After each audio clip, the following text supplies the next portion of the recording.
Start কৰাৰ আগতে এটা এক্সাম্পল দিম আমি যেতিয়া ধৰা ষ্ট্ৰীট ফুডতে হওক বা সৰু সুৰা ক'ৰবাত হোটেলতে হওক আমি যেতিয়া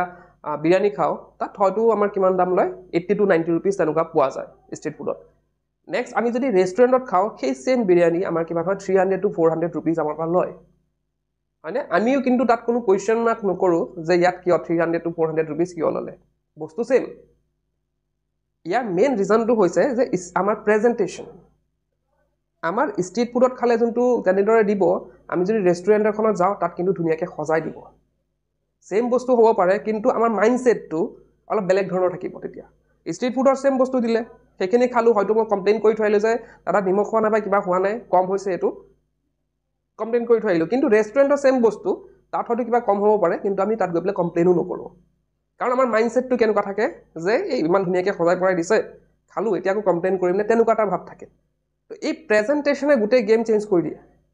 গতিকে সেই প্ৰেজেণ্টেশ্যনৰ আমি কৰিব লাগিব ক'ত আমাৰ কপিত কৰিব লাগিব যিসকল ছাত্ৰ ছাত্ৰী HSLC বা HS দিবলৈ গৈ আছে তেওঁলোকে এটা কথা মাইণ্ডত ৰাখিব লাগিব নিজৰ প্ৰিপাৰেশ্যনখিনি গোটেই কমপ্লিট হোৱাৰ লগতে এই পেপাৰ প্ৰেজেণ্টেশ্যনৰ ওপৰত কিন্তু গুৰুত্ব দিব লাগিব প্ৰেজেণ্টেশ্যনটো হৈছে এটা ইম্প্ৰেশ্যন ক্ৰিয়েট কৰা এতিয়া যেতিয়া এক্সামিনাৰ আমাৰ বহীখন চাব তেওঁ কিন্তু কি কৰিব ফাৰ্ষ্ট ইম্প্ৰেশ্যনটো কি পৰিব আমাৰ এই পেপাৰ প্ৰেজেণ্টেশ্যনত পৰিব বহীখন খুলিয়ে কেতিয়াও তোমালোকৰ কুৱেশ্যন আনচাৰখিনি নপঢ়ে চকুত ক'ত কি পৰে ফাৰ্ষ্টতে চকুত পৰে যে তেওঁ কিদৰে লিখিছে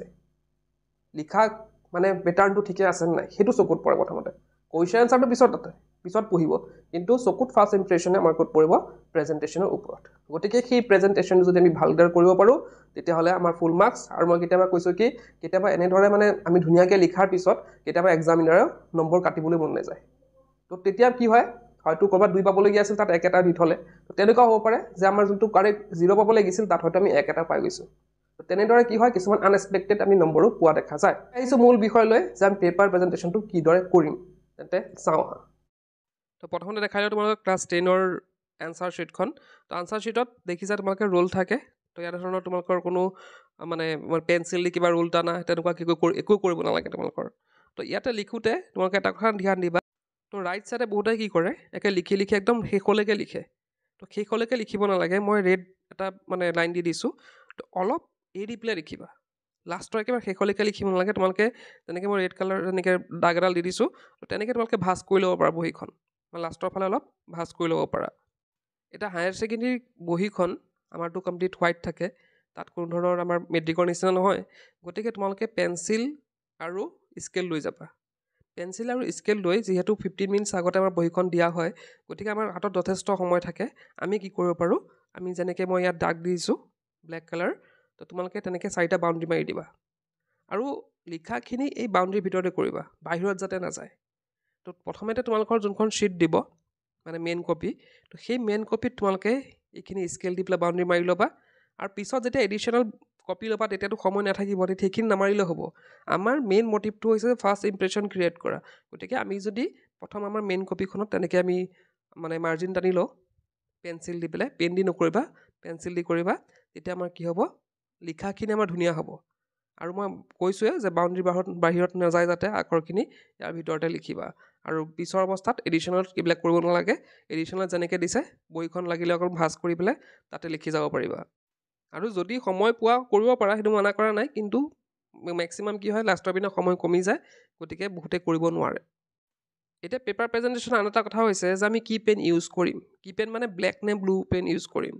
এতিয়া HSLC সকলেও এইবাৰ ব্লেক বা ব্লু দুটা ইউজ কৰিব পাৰিব আৰু হায়াৰ ছেকেণ্ডেৰী সকলেতো পাৰিবই তো এতিয়া কথাটো আমি ব্লেক ইউজ কৰিম নে ব্লু ইউজ কৰিম কোনটো ভাল হ'ব এতিয়া তোমালোকক যদি মই এডভাইচ কৰোঁ তোমালোকে ব্লুটো ইউজ কৰিবা ডাৰ্ক ব্লু ল'বা লাইট ব্লুটো নল'বা তো ডাৰ্ক ব্লু পেন ইউজ কৰিবা কাৰণ কি হয় ব্লেক পেন দি লিখিলে আমি যদি অলপো কিবা এটা কাটা যায় সেইটো কি হয় বহুত যেন লাগে অলপ মানে বেছি মানে বস্তুখিনি অলপ মানে বেছি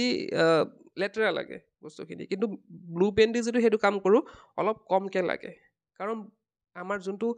ব্লেকটো হয় বেছি ডাৰ্ক হয় গতিকে সেইটো বেছি চকুত পৰে গতিকে আমি ট্ৰাই কৰিব লাগিব কি ব্লু পেন ইউজ কৰিব ট্ৰাই কৰিব লাগিব এতিয়া বহুতে সুধিছিলে যে আমি ইম্পৰ্টেণ্ট টপিকবিলাক আমি হাইলাইট কৰিব পাৰিম নেকি হাইলাইটাৰটো কেতিয়াও নিদিবা তোমালোকে হাইলাইটাৰ ভুলতো নিদিবা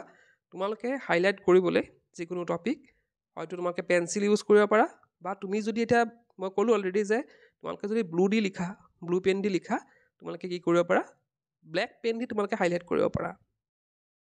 তো ইয়াতে কি হ'ব আমি ব্লু পেন দি লিখিলে আমি যদি ব্লেক দি হাইলাইট কৰোঁ তেতিয়া দেখিবলৈ সেইটো ধুনীয়া লাগিব তাৰোপৰি আৰু এটা কাম কৰিব পাৰা তোমালোকে মেইন পইণ্টবিলাক ব্লেক দি লিখিব পাৰা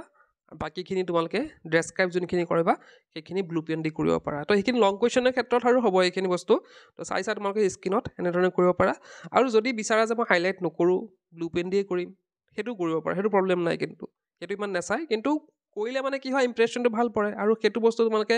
প্ৰথম 3টা বা 4টা পেজত যদি মেইনটেইন কৰিব পৰা ভাল কথা এতিয়া আমি লিখোঁতে এটা কথা ধ্যান দিব লাগিব আমি জাষ্ট আমি 1 নম্বৰ এনচাৰ 2 নম্বৰ এনচাৰ তেনেকৈ লিখোঁ আমি কেনেকৈ লিখিম answer to the question number 1 তোমালোকে দেখিছা ইংলিছৰ যদি আমি লিখিব যাওঁ তো তেনেকৈ লিখিম answer to the question number 1 আৰু যদি আমি আমাৰ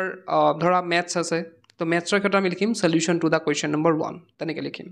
আৰু অসমীয়া মিডিয়ামৰ কাৰণে 1 নং প্ৰশ্নৰ উত্তৰ 1 নং প্ৰশ্নৰ সমাধান তো ইংলিছৰ মানে আমি যদি ধৰা মেথছৰ ক্ষেত্ৰত আমি কি ইউজ কৰিম 1 নং প্ৰশ্নৰ সমাধান আৰু বেলেগ এনচাৰ লিখিবলৈ আমি কি ইউজ কৰিম 1 নং প্ৰশ্নৰ উত্তৰ তো বহুতে হয়তো ভাবিছা যে এনেদৰে লিখি থাকিলে আমাৰ বহুত টাইম মানে লছ হৈ যাব বহুত টাইম লাগি যাব তো তোমালোকে কি কৰিবা এইটো type answer to the question number 1 যিমান পাৰা তোমালোকে 3টা 4টা পেজলৈকে এইটো ছিকুৱেঞ্চ কণ্টিনিউ কৰিবা যেতিয়া তোমালোকৰ লাগিব যে মোৰ টাইমটো কমি আহি আছে তেতিয়া তোমালোকে ডাইৰেক্টলি লিখিব পাৰা 1 নম্বৰ এনচাৰ 2 নম্বৰ এনচাৰ তো মই কিহৰ কাৰণে কৈছোঁ কথাটো যে প্ৰথমতে যেতিয়া প্ৰেজেণ্টেশ্যনখিনি কেতিয়া চাব যেতিয়া বহীখন চোৱা মানুহজনে বা টিচাৰজনে যেতিয়া তেওঁলোকে বহীখন চাব প্ৰথমতে তেওঁ নজৰ পৰিব ক'ত যে তেওঁ কিদৰে লিখিছে প্ৰথমতে যেতিয়া চাব যে answer to the question number 1কে লিখিছে বা 1 নং প্ৰশ্নৰ উত্তৰকে লিখিছে তেতিয়া তেওঁলোকৰ এটা কি হৈ যাব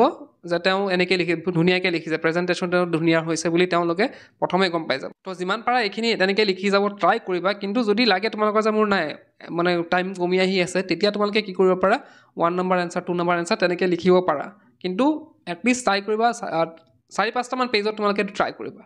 তেতিয়া তোমালোকৰ মানে পিছত যদি তোমালোকে তেনেকৈ সৰুকৈ লিখা তেতিয়া নজৰত নপৰিব কিন্তু ফাৰ্ষ্ট 4-5টা পেজত কিন্তু ট্ৰাই কৰিবা এনেকৈ লিখিবলৈ এতিয়া চোৱা তোমালোকৰ 1 নম্বৰ A B তেনেকৈও থাকে নহয় কুৱেশ্যন কিছুমান 1ৰ A 1ৰ B তো তেনেকৈ সেইবিলাক কেনেকৈ লিখিবা বাৰে তেনেকৈ লিখি থাকিলে বহুত টাইম যাব তো এনেকৈ লিখিবা তোমালোকে answer to the question number 1 বুলি লিখি পেলাই তলত A number answer B number answer C number answer তেনেকৈ কণ্টিনিউ কৰি গ'লে হ'ল তো তেতিয়া তোমালোকৰ টাইমটো বাচি যাব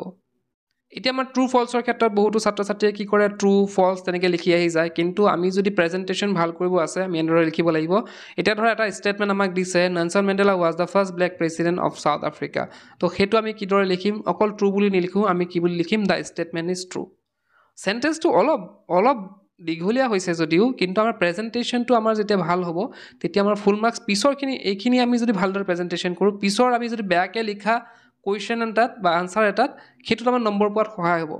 তেতিয়া ইমান বোলে চাই নাথাকে তেতিয়া আৰু প্ৰথমত তোমালোকে যেতিয়া এনেকৈ লিখিবা ভালদৰে লিখিবা তেতিয়া পিছৰখিনি যদি ক'ৰবাত ভুল হৈছে সেইখিনিও তোমালোকৰ মাৰ যাব ভুল হোৱাখিনিও তোমালোকৰ তেতিয়া নম্বৰ পাই যাবা গতিকে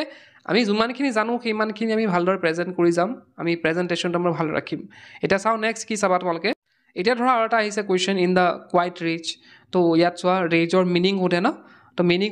মিনিং সুধিলে কি কৰিবা ইয়াত চোৱা ৰেজৰ মিনিংটো আমি এই 3টা অপশ্যনৰ পৰা এটা চুজ কৰিব লাগে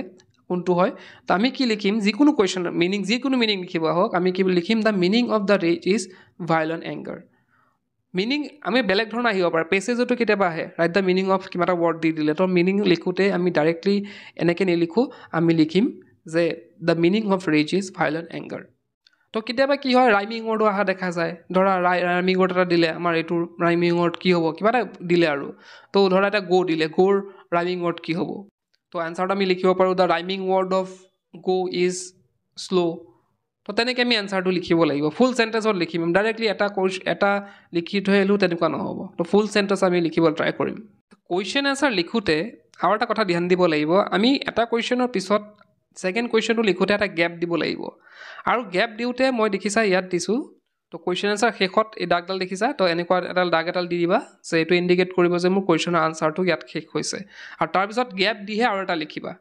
মই যেনেকৈ লিখিছোঁ ইয়াত দেখিছা তোমালোকে তো এনেকৈ ছেম টু ছেম তোমালোকে এনেদৰে লিখিবা তো এতিয়া তোমালোকৰ কুৱেশ্যন এনচাৰ ধৰা এটা পেজত শেষ হৈ গ'ল লিখি এতিয়া নেক্সট পেজত যাবলৈ হ'লে আমি কি কৰিব লাগিব বহুতে PTO দিয়াতকৈ তোমালোকে যদি এনেকুৱা এডাল এৰো দি দিয়া এনেকুৱা এডাল যদি এৰো দিয়া বেছি ভাল হ'ব প্ৰেজেণ্টেশ্যনটো বেছি আমাৰ ভাল হ'ব তেতিয়া গতিকে PTO লিখাতকৈ তোমালোকে এই এৰোডাল দিবা তো বহুতে কি কৰে না PTO দিয়ে না এৰো দিয়ে সেইটো কিন্তু ভুল কথা পিটিও দিব নালাগে, তোমালোকে ডাইৰেক্ট এৰ'ই দিবা। কাৰণ কেতিয়াবা কি হয়, আমাৰ কিছুমান কুৱেশ্যনৰ আনচাৰ আমি এইটো চোৱাচোন, তোমালোকে কিমান ওপৰত মই এৰিলোঁ, তলৰ লাইনকেইটা বাচি গ'ল। তো এই এনেকুৱা ধৰণৰ কুৱেশ্যনৰ আনচাৰত কেতিয়াবা কি হৈ যায়, বাই মিষ্টেক বহুতৰে কি হৈ যায়, ভাবে যে এইখিনিতে হয়তো লিখা শেষ হৈ গ'ল, কিন্তু পিছত আমাৰ থাকে, লিখা আমাৰ পিছৰ পেজতো থাকে। গতিকে এনেকুৱা নহ'বলৈ, মিষ্টেক নহ'বলৈ, বাই মিষ্টেকহে মই কৈছোঁ, কেতিয়াবা হৈ যাব পাৰে। তো সেইকাৰণে আমি কি কৰিব লাগিব, এনেকুৱা এৰ'ডাল দিব লাগিব, যাতে এই এৰ'ডালে কি ইণ্ডিকেট কৰিব যে পিছতো মই আৰু লিখিছোঁ, পিছতো মই আৰু লিখিছোঁ, মানে পিছৰ পেজটোক চাওক। তো সেইটো ইণ্ডিকেট কৰিব। তো তোমালোকে সেইটো ট্ৰাই কৰিবা, মানে এৰ'ডাল দিবলৈ একেবাৰে নাপাহৰিবা। এতিয়া পেপাৰ প্ৰেজেণ্টেশ্যনৰ ক্ষেত্ৰত তোমালোকৰ ভুলটো কিদৰে কাটিলা সেইটো চোৱা হ'ব। এতিয়া ভুলটো বহুতৰে হয়, চবৰে হয় ভুল ধৰা। তো আমি লিখোঁতে হয়তো কিবা এটা ৱৰ্ড মিষ্টেক হৈ যায় বা কিবা এটা চেণ্টেঞ্চ মিষ্টেক হৈ যায়, মিষ্টেক হোৱাটো স্বাভাৱিক। কিন্তু তোমালোকে যদি সেইটো যদি একেবাৰে বেয়াকৈ কাটা, তেতিয়া কিন্তু তোমালোকৰ তাত নম্বৰ যোৱাৰ চান্স থাকে। গতিকে ভুল হৈছে যদিও ভুল হোৱাটো কিন্তু তোমালোকে 100 পাব পাৰা। 100 পোৱা বহীখনত যে এটা মিষ্টেকো হোৱা নাই, এটা ৱৰ্ডো কাটা যোৱা নাই, তেনেকুৱা একো নহয়। তেওঁ কিদৰে কাটিছে সেইটোৰ ওপৰত নিৰ্ভৰ কৰিব তেওঁ 100 পাব নে নাপাব। গতিকে তোমালোকে দেখা পাইছা স্ক্ৰীণত মই কিদৰে কাটা আছে দেখিছা তোমালোকে। তো এনেকুৱা চিধা লাইন এডাল দি পেলাই এডাল লাইন দি পেলাই কাটিবা, 2ডাল 3ডাল তেনেকৈ ঘেঁহিয়াই নাথাকিবা। এডাল লাইন দি পেলাই ধুনীয়াকৈ চিধাকৈ কাটিবলৈ ট্ৰাই কৰিবা, যাতে কোনো ধৰণৰ মানে নেদেখে আৰু বেয়া নেদেখে। দেখিছা তোমালোকে আনচাৰটো কাটাটো দেখা গৈছে, কিন্তু বেয়া লগা নাই। কিন্তু তোমালোকে যদি তাত যদি পূৰা কালাৰ কৰি দিলা হয়, ঘেঁহিয়াইকৈ যদি কালাৰ কৰি দিয়া, কিন্তু সেইটো দেখিবলৈ বেয়া লাগিব। তো এইটো তোমালোকে চাবা অলপ। তোমালোকে বুজি পালা যে পেপাৰ প্ৰেজেণ্টেশ্যন কিদৰে কৰিব লাগে। পেপাৰ প্ৰেজেণ্টেশ্যনৰ লগত জড়িত আন এটা কথা হৈছে যে আমি যিমান পাৰোঁ আমি ছিকুৱেঞ্চ মেইনটেইন কৰিব লাগে। ছিকুৱেঞ্চ মেইনটেইন কৰা মানে কি, আমাৰ কুৱেশ্যনখিনি যেনেকৈ আমাৰ থাকে 1 2 3 4 5, তো তেনেকৈ আমি ছিকুৱেঞ্চ ৱাইজ আমি লিখিবলৈ চেষ্টা কৰিব লাগে যিমান দূৰ সম্ভৱ। এতিয়া ধৰা এতিয়া বহুতৰ হয়তো তেনেকুৱা থাকিব পাৰে, হয়তো ভাবি আছা তোমালোকে যে এনেকৈ চিৰিয়েলিকৈ আমাৰ হয়তো কেতিয়াবা এটা কুৱেশ্যন পাহৰি যাব পাৰোঁ, হয় নহয়, বা আমি লাষ্টত বহুতে কি কৰে, বহুত লাষ্টত লিখি দিয়ে। তো সেইটো কৰাতকৈ তোমালোকে এটা কাম কৰিবা, যদি 1-2 মাৰ্কছৰ হয় সেইটো কথা কৈছোঁ, যে ছিকুৱেঞ্চ ৱাইজ লিখি যাবা। লিখি যোৱাৰ পিছত ধৰিলা তোমালোকে 1 2 3 4 পাৰিলা, তাৰপিছত এটা নোৱাৰিলা, 1 2 3 4 পাৰিলা কিন্তু এটা নোৱাৰিলা। সেই নোৱাৰাৰ ক্ষেত্ৰত তোমালোকে কি কৰিবা, এটা গেপ এৰি যাবা। যদি 1-2 মাৰ্কছৰ হয় এটা গেপ এৰি যাবা, তোমালোকে জানিবা, আইডিয়া থাকিব যে এইটো কুৱেশ্যন আনচাৰ কিমান থাকিব। তো সেই গেপটো এৰি পেলাই নেক্সট কুৱেশ্যনটো ষ্টাৰ্ট কৰি দিবা। পিছৰ অৱস্থাত তোমালোকে ভাবি ভাবি তাত লিখিব পাৰিবা। তো সেইটো কাম তোমালোকে কৰিবা। আৰু এটা কথা ইয়াতে যে আখৰখিনি মই আগতে কৈছোঁ, হেণ্ডৰাইটিং অলপ ভাল হ'লে ভাল হয়। প্ৰথম আমি 3টা পেজত আমি ট্ৰাই কৰিম যে হেণ্ডৰাইটিংখিনি আমি যিমান পাৰোঁ ভালকৈ লিখিবলৈ। আৰু পেপাৰ প্ৰেজেণ্টেশ্যনৰ ক্ষেত্ৰতো তোমালোকে কি কৰিব লাগিব, প্ৰথম 3টা পেজত তোমালোকে ভালদৰে ধ্যান দিবা যে পেপাৰ প্ৰপাৰ হৈছে নাই, মানে পেপাৰ প্ৰেজেণ্টেশ্যনখিনি কৰা ঠিকে আছে নাই, সেইখিনি 3টা পেজত ভালদৰে ধ্যান দিবা। বাকীখিনি লাহে লাহে ধৰ অলপ কমাই নিলেও দিগদাৰ নাই, কিন্তু ফাৰ্ষ্ট ইম্প্ৰেশ্যনটো পৰিলেই, গতিকে পিছৰখিনি অলপ কমাই নিলেও প্ৰব্লেম নহয়। আৰু কাটাকাটি কৰোঁতে যাতে বহীখন লেতেৰা নহয় সেইটো চিন্তা কৰক। আগতো কৈছোঁ কথাখিনি। তো তোমালোকে চাবা যে বহীখন যিমান পাৰা ভালদৰে ৰাখিবা, চাফ চিকুণকৈ ৰাখিবা, যাতে নম্বৰ কাটিবলৈ মন নাযায়। এইখিনি আছিলে পেপাৰ প্ৰেজেণ্টেশ্যনৰ বিষয়ে। আশা কৰিছোঁ তোমালোকে ইয়াৰ পৰা উপকৃত হ'ব পাৰিবা, আৰু এইকেইদিন যিকেইদিন আছে সেইখিনি তোমালোকে প্ৰেক্টিছ কৰি যাবা। ইতিমধ্যে আমাৰ তৰফৰ পৰা ইংলিছ আৰু ছায়েন্সৰ টেষ্ট পেপাৰখিনি কালেক্ট কৰি MCQ খিনি ছল্ভ কৰি এখনকৈ ইবুক প্ৰস্তুত কৰা হৈছে। কিদৰে কালেক্ট কৰিব লাগিব ডেছক্ৰিপশ্যনৰ ডিটেইলছত পাই যাবা, তাত চাই তোমালোকে কালেক্ট কৰিব পাৰা। তেন্তে আজিৰ ভিডিঅ'তে শেষ কৰিলোঁ। কি পষ্টে